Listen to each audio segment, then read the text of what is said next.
A tua empresa tem código de conduta? E eu não tô falando de um PDF bonito, esquecido numa pasta que ninguém leu e ninguém aplica. Eu tô falando de um documento que responde dúvida real do dia a dia. O que pode, o que não pode, onde estão os limites e o que fazer quando alguém passa desses limites. Porque um código de conduta não serve para enfeitar o compliance da empresa. Ele serve para orientar a decisão. Ele serve para proteger a cultura, para mostrar para os colaboradores, clientes, fornecedores que a empresa tem regra clara. E ele também serve para uma coisa cada vez mais comum: passar por auditoria, due diligence e exigências do cliente. Só que aqui está o problema. Muita empresa cria código de conduta do jeito errado. Copia um modelo da internet, pede para uma inteligência artificial gerar um documento completo. Aí ela só troca o logo, publica e acha que resolveu. Não resolveu. Às vezes até piorou, porque um código de conduta que promete regra que a empresa não cumpre cria uma aparência falsa de controle. Nesse vídeo eu vou te mostrar como estruturar um código de conduta útil, quais temas não podem faltar, como usar a inteligência artificial sem cair em armadilha e como transformar esse documento em algo aplicável na empresa. E no final eu vou deixar uma lista completa com outros pontos que podem entrar no código de conduta da tua empresa. Agora, bora pro vídeo. Código de conduta é o documento que transforma os valores da empresa em regras práticas. É onde a empresa deixa claro como espera que as pessoas ajam em situações sensíveis. Não basta dizer que a empresa valoriza a ética, respeito e transparência. Isso é só discurso. O código ele precisa mostrar o que essas palavras significam na prática. Integridade, por exemplo, pode significar não pegar uma vantagem indevida. Respeito pode significar não assediar, não humilhar, não discriminar. Transparência pode significar declarar conflito de interesse. E responsabilidade pode significar proteger informações, seguir regras e comunicar irregularidades. Vê a diferença? Valor é a ideia. Código de conduta é a regra aplicada. E aqui entra o primeiro erro: fazer um código genérico demais. Aquele documento que parece bonito, fala de ética em todas as páginas, só que não ajuda o colaborador a decidir nada. Código de conduta não pode ser um texto institucional disfarçado. Ele precisa ser simples, direto e aplicável. Se só advogado, auditor ou um consultor entende o documento, ele tá mal feito. Agora, antes de entrar nos pontos principais, olha uma coisa super importante. Quando a gente olha códigos de conduta de empresas diferentes, dá pra perceber uma coisa: cada empresa escreve de um jeito. Uma usa uma linguagem mais institucional, outra fala de um jeito mais direto, uma destaca mais cultura, outra destaca mais regras. Isso muda conforme o porte, o setor, o risco e a identidade da empresa. Mas quase todos os bons códigos deixam uma coisa muito clara: o código vale pra todos. Não é um documento só para funcionário da operação. Não é uma regra só para um ou para outro. É uma regra para quem atua na empresa, representa a empresa ou se relaciona com ela. Se a liderança está fora do código, o código já nasce fraco, porque não existe cultura de integridade quando a regra só vale para baixo. Agora, para começar, geralmente um dos primeiros elementos de um código é uma mensagem clara da liderança. Não é regra. Tem empresa que não tem, mas é importante. Se fizer, não precisa ser longa, não precisa ser poética, precisa ser firme. A mensagem precisa deixar claro 3 coisas: a empresa leva o código a sério, ninguém está acima das regras e resultado nenhum justifica a violação de conduta ética. O terceiro ponto é tratar da conduta interna. Aqui entra respeito, assédio, discriminação, abuso de poder e retaliação. Mas o código ele não precisa virar uma lista infinita de comportamento proibido. O papel dele é deixar o limite claro. Cobrança profissional é permitido, humilhação não. Feedback negativo é permitido, constrangimento público não.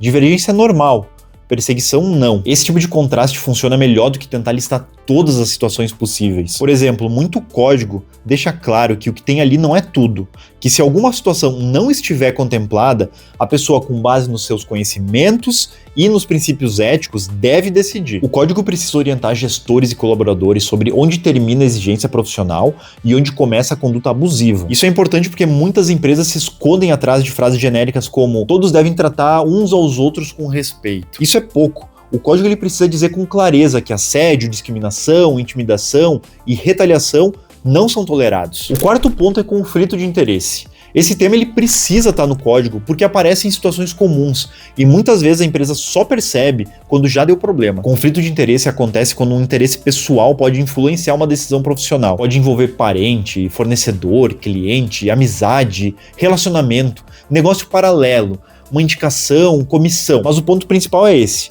nem todo conflito é fraude. O problema é esconder. Se existe uma relação que pode afetar a imparcialidade de uma decisão, ela precisa ser comunicada. O código deve orientar o colaborador a declarar conflitos reais, potenciais ou até aparentes. Tem uma frase que ajuda a entender quando é conflito e quando não é conflito de interesse. Se você teria dificuldade de explicar essa situação na empresa, provavelmente deveria comunicar. Cada empresa trata isso de uma forma. Umas têm até políticas específicas para isso. Outras são mais diretas. Olha os exemplos da Nu e da VEG aqui. Uma é muito mais detalhista, outra é super direta. O quinto ponto é sobre brindes, presentes, hospitalidades. Aqui a empresa precisa definir critério. Não dá para deixar cada pessoa decidir pelo bom senso. Um brinde simples de baixo valor pode ser aceitável. Uma viagem paga por um fornecedor em período de negociação? Provavelmente não. Um almoço comercial pode ser normal. Agora, um presente caro enviado para influenciar uma decisão? Não é. O princípio é simples. Presentes não podem comprar decisão. O código deve indicar o que é permitido, o que precisa ser comunicado, o que depende de aprovação e o que é proibido. E aqui vale uma decisão prática. Se a empresa quer evitar dúvida, pode estabelecer valores, limites e situações proibidas. Por exemplo, dinheiro, Pix, vale presente, viagem, hospedagem ou vantagem pessoal relevante. É tipo os ministros do STF tendo jantar pago em casas de luxo no exterior, com degustação de uísque caro. Será que isso influencia ou não?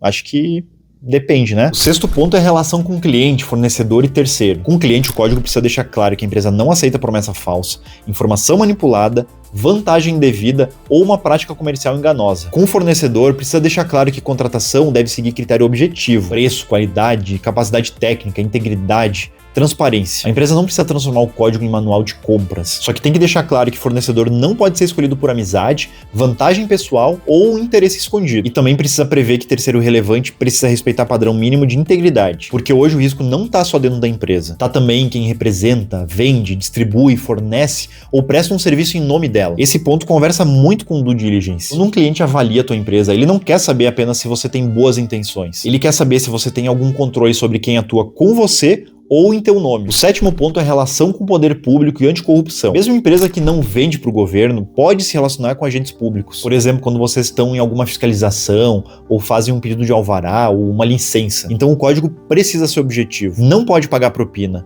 Não pode oferecer vantagem indevida. Não pode usar intermediário para fazer um pagamento irregular. Não pode fraudar documento. Não pode manipular processo de contratação. Aqui não precisa florear. Tem que ser claro. Esse capítulo costuma ser observado em auditorias, especialmente quando a empresa se relaciona com grandes clientes, com setores regulados ou com poder público. Mesmo empresas que estão aí envolvidas em grandes casos de corrupção, tem isso no código delas. Às vezes é só papel mesmo, né? O oitavo ponto é informação confidencial, LGPD e uso de tecnologia. Hoje esse tema é obrigatório. O código ele precisa orientar sobre o uso de dados, documentos, contratos, informações comerciais, senhas, sistemas, WhatsApp, ferramentas nuvem e inteligência artificial. E aqui entra um ponto atual. A empresa precisa dizer como os colaboradores podem usar a IA no trabalho. O problema não é usar inteligência artificial. O problema é usar sem regra. O colaborador ele pode colocar um contrato confidencial em uma ferramenta externa? Ele pode inserir dados pessoais de clientes? Ele pode usar IA para responder cliente? Ele pode inserir uma estratégia comercial, preço, proposta ou uma informação sigilosa? Se a empresa nunca respondeu isso, existe um risco. Então o código deve trazer uma regra simples. Não compartilha dado confidencial, informação estratégica ou dados pessoais em ferramentas não autorizadas. E quando usar IA, revisa o resultado. A ferramenta ajuda, só que a responsabilidade continua sendo da empresa e de quem usa. O nono ponto é sobre o canal de denúncias. Não adianta criar regra se a empresa não mostra o que fazer quando essas regras são violadas. O código precisa dizer onde o colaborador pode reportar uma situação. E aqui não precisa listar 10 tipos de denúncia. Basta deixar claro que o canal serve para reportar violações ao código, irregularidades, assédio, fraude, corrupção, conflito de interesse, retaliação e outros tipos de desvios. O código também precisa explicar 3 coisas: como acessar o canal, se é possível denunciar de forma anônima e que retaliação contra denunciante de boa-fé é proibida. Esse ponto é decisivo, porque se a pessoa denuncia e sofre punição, isolamento ou perseguição, o canal ele perde credibilidade. E quando o canal perde credibilidade, o problema não desaparece, ele só deixa de ser reportado formalmente. Depois ele aparece como um processo, afastamento, fofoca,